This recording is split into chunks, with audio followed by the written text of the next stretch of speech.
Hey everyone, welcome back to the channel. Thanks for tuning in for another episode. We made it home safely from the James River and very mixed. I'm very mixed about this tournament, guys. I just really have struggled in terms of putting two good days together. Really felt like my game plan going into this one was pretty good. Practice was solid. I had decided, like the majority of the competition, that I would just concentrate on the Chickahominy River, which is about a 40-mile run. Depending on where you go, it's probably 30 to 50 miles, how far up the Chickahominy you go. But from the takeoff, it's probably a 30 to 50-mile run across what can be some pretty big water. So I knew it would be a little bit of a gamble going there, but I honestly felt like the majority of the field would be fishing there. But it's just an area that has a lot more bites, I feel like, than other parts of the river. Now, having said that, I do think the James River as a whole has become a really good fishery. And from that standpoint, as we saw, Skeet Reese actually won out of the Appomattox River area. So from that standpoint, it is what it is. And I would say, I don't know how many guys fished the Chickahominy, but I'm going to say it was probably 95% of the field that fished it at least part of the time, if not the whole time. So my game plan was to go there and do that. Now, I've been there one time before. That time I concentrated on the Chickahominy as well. I fished a different zone this time, but I was still somewhat familiar with it. Really like how it sets up. It's a shallow water fishery, a lot of current. The tide there is a good solid like 3-foot tide. It's a fast moving tide. Just kind of fits my strengths. So, I was excited to get there. Tidal water still, kind of flusters me sometimes, but I feel like at this point I'm starting to get a pretty good grasp on it. And my practice was really solid. The first day I would say I shook off. I think I caught 4 or 5 scoreable bass, but I probably shook off another 40 plus. It was a really good day. It was the first day for all of us, so I think the fish were not extremely pressured yet at that point. And then I would say the other 2 days, these are full days, long days of practice, probably 14 hours minimum. I was out from about 6 to 8 some of the days. So yeah, it's like 14 hours. So, to get that many bites is good, but the tournament day is about half that amount of time. So the second and third day of practice, I think I probably had 25 or 30 scoreable bites each day, which in hindsight would, in a 7.5-hour day should be roughly 15 scoreable bites, 12 to 15, which would have done pretty good in this tournament. The problem is day one, I only had 8 scoreable bites. Never lost anything. I'll actually take that back. I did lose one. I got one tangled up under a dock. That felt pretty good. So I lost that one. I lost one that was probably 1 3/4 that I boat swung and it came off, went across my front deck, fell in the water. And then I had 5 fish that I weighed that were 1.6 or 1.7, so just under, So there is potential there. Had I landed some of those, or a couple of them went 1 ounce heavier, I would have probably been in an okay position going into the second day. But the reality is, after the first day, 8 scoreable fish for 17 some pounds put me in 33rd place.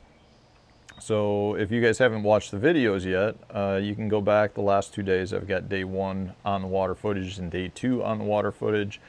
But it kind of put me in a bad spot. So it made me question the game plan a little bit. The reality is I didn't feel like I could go fish new water and potentially compete, because there's so many fish getting caught that on day 2, if I took the first period to go looking, if I didn't find anything, instead of being 10 pounds behind, say, the check line, I might be 15 or 20 pounds by the end of the first period.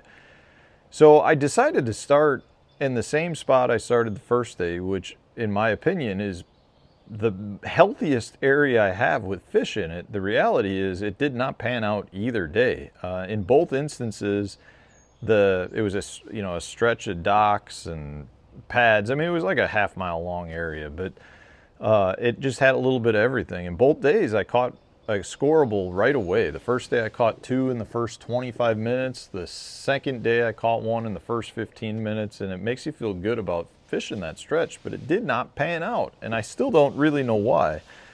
But then on day, so after, after only catching that one in the first period, it dropped me all the way to 37th place. And at that point, I knew I had one little low tide spot that I wanted to fish that my timing was off on the first day. I got there at slack tide during that first day, but I saw 4 or 5 scorables swimming around. So I was like, I'm going to get there, but I want to get there, make sure I'm there earlier so I've got some current moving. And I got there right at the start of the second period, fished it, and quickly caught 3 scorables.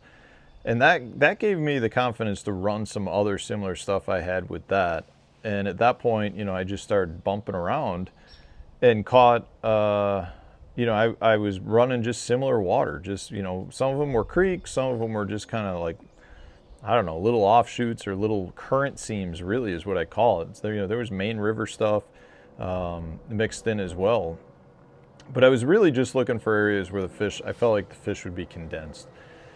And, it worked out to the point where that second period, which was my key bite window, because that was right around the low tide, I had 9 scoreable fish, and they were good quality fish. I think my best 5 for the day would have gone about 17 pounds. So that was a pretty good bag of fish for the James River. So the quality was good. I was getting good bites. And then the problem was in the third period, we had about a half hour, maybe an hour window where we still had a lower tide, but we were incoming. So the water was rising. And it was just changing the flow and how the fish were setting up. So I was able to catch 3 more pretty quick in that next period. And then at that point, the tide was changed enough, the fish were not where they needed to be. And I was running around. At that point, I had worked my way all the way up in the second period to 20th place. In the third period, I bumped up to 18th. And then I hit a window that last hour and 15 minutes. I did not score anything. I will say I did have a 2 1/4 pound class fish that, with 7 minutes to go, flipped a group of pads that I had fished the first day, got bit, set the hook, pulled them to the boat, went to boat swinging, became a midair, hit the side of the boat, and got away. And I thought that fish was going to cost me a check, because at that point, we had 7 minutes to go. I was in 18th place. 30 seconds later, Jacob Wall caught a fish to move me. Actually, I was in 19th place at that point. He caught a fish to move me to 20th. And, I thought there was a chance I might get past and miss out on a check. Good news is I finished 20th, still got paid, which was really valuable, not just from cashing a check, which I needed to do, but also from a point standpoint. I moved up a few places in the AOY standings. I was a couple of men out from requalifying for next year. I think I was 17th or 18th in my category, where I need to be in the top 15 of 35 guys. And now I've bumped back up inside to 15th. So I'm right inside, but I'm going to have to catch them at the last event of the year to stay inside. But I'd rather be inside than outside. So after, in hindsight, it was an okay tournament. I just don't understand why I can't put 2 good days together. This was an event where I feel like I should have had a real good tournament. The practice was really good. That first day, just, there were a couple of mishaps, I guess, that didn't go my way. From a fishing standpoint, I kept it really simple. I ran through a bunch of baits in practice to really try to figure out what I wanted to do. I had caught a couple of fish on a vibrating jig, never really threw it much in the tournament. I know it was a major player in the tournament, but I'll also say it was, if you watch the video, the guys throwing it were not necessarily in like the same sort of area I was fishing. They were fishing more current clean bottom areas. I kind of stayed more where I had thicker grass. And I'm not saying guys didn't catch it. I just don't think it was as big of a player because the grass was really thick and a lot of it was slimy. So I fished a lot of pads and I fished a lot of docks and I fished some skinny water type stuff. So the first day I caught pretty much what I catch. I caught all my fish except for one. So I had 7 scoreable bass on this guy right here. That's a 3-inch Berkley Power Bait Pit Boss, the black and blue color, and I was throwing it with a 3/16 ounce weight. This is a custom built MHX blank. This is the FP, is this the 885?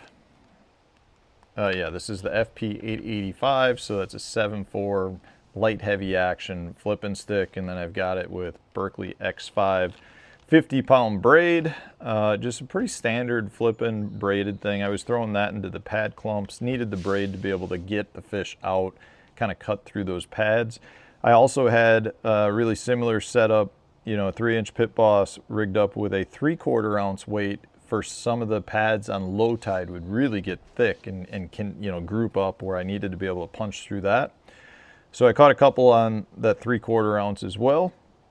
And then I caught one and lost one on a Berkley Max Scent hitworm, the regular size hitworm, on a drop shot.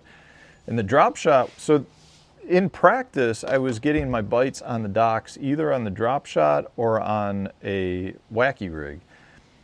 The thing is, most of the docks were, the ends of the docks at least, were in really heavy current during the middle parts of the tide. So if I was on a slack tide or close to a slacker tide or fishing shallower docks, I would throw just a regular unweighted wacky rig because generally you were only in a couple feet of water. If I was on a tide swing, you're talking about fishing generally deeper water, anywhere from 6 to 12 foot of water those docks would be in. In the drop shot, I needed the drop shot because I was throwing 3/16 at the lightest. I had a 3/16 and a 1/4 ounce weight just to get me down and keep me under the dock because the current really rips there when it's moving. And I couldn't fish a wacky rig. You know, I even threw, like I had a unweighted wacky rig, and then I had the Core Tackle 1/8 ounce wacky shot that I threw as well. The thing is, like when that current would come, I needed the drop shot to get me on the bottom, to hold me on the bottom. So I caught one scoreable on that hitworm on the first day. The other 7 were all flipping pads. The next day, we started on a high tide. The first fish I caught was on a little 1/8 ounce Berkley, or no, this is not the Berkley. This is a Booyah Pond Buzz, I think is what it's called. It's just a little 1/8 ounce buzz bait. In practice, I was having a lot of fish on the little 1/8 ounce Strike King Pro Buzz, mini Pro Buzz, but I only had 2, and I had one that I broke off, and I had one that the hook just by the time the tournament started, was rolled over. I didn't want to throw it, so I threw that little 1/8 ounce Pond Buzz. I had to buy it. I bought that, I think I bought that one at Dance's Tackle Shop in Richmond. That was the only 1/8 ounce size they had. And it ended up catching me one scoreable right off the bat on the second day. At that point, I did the majority of my work then on either an unweighted Berkley Max Scent 5-inch, the General in black and blue, or Green Pumpkin Black Tail, as well as the 1/8 ounce Wacky Shot Core Tackle with the same Max Scent General, and that was fishing those currented areas. So you know, if I had a little seam, whether it was in, you know, like a little ditch that I was fishing, I would throw the unweighted one generally right around low tide. But when that tide was up, or if I was on like a little bend that had a little deeper water, I'd throw the Wacky Shot. And I caught, I want to say, so I had 13 scoreables second day. I think I had 10 scoreables on some form of the wacky rig. And then the other 2, again, came on the Pit Boss. I had 2 3+ pounders.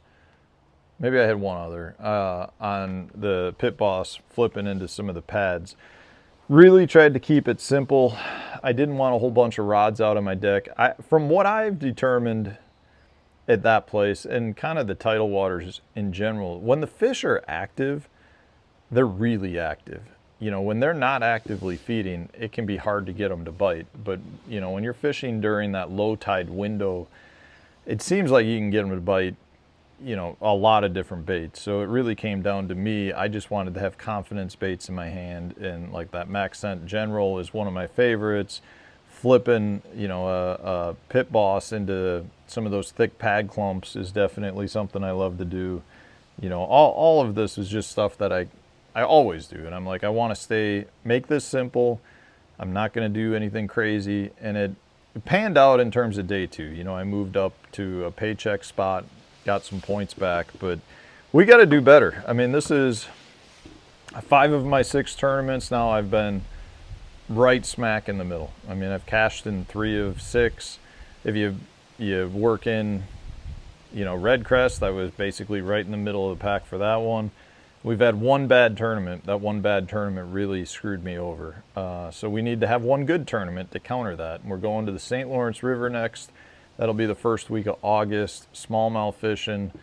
I mean, I'm looking forward to it. I've been there once before, and I finished second. Should have won that event, to be honest with you. But that was a 5-fish format, not total weight. So that's got me a little bit concerned, I guess. But ultimately, I'm looking forward to going. It's a great place to fish. Let's end the year on a high note. But these are the baits that salvaged the tournament for me in the James River. Let me know if you got any questions regarding setup. I can go over that as well for you. But thanks again for all of the support and well wishes. And stay tuned. We'll have a new video coming out tomorrow.